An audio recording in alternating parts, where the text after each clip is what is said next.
Hey, Math Be Real here. Happy New Year.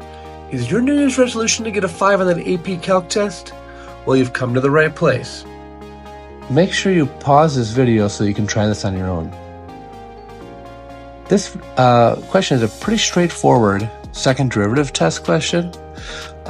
We need to figure out when this function is concave down. So we got to figure out when the second derivative is negative.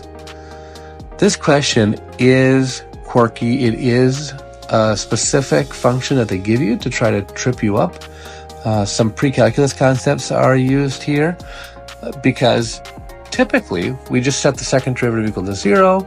We find the critical points or the points of inflection, and then we go ahead and we test the either side of those points of inflection.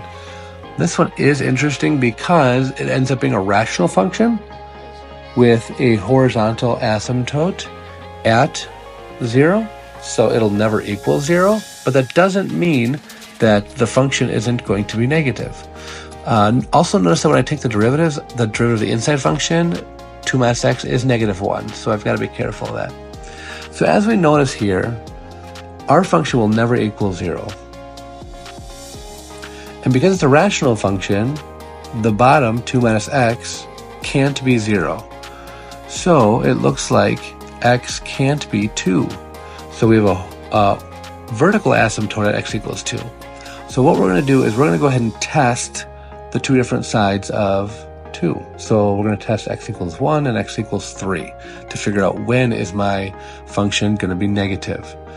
So if I plug in 3, I end up getting 6 over -1 cubed, which is -6. So in this situation, when x is 3, we have a concave downward function.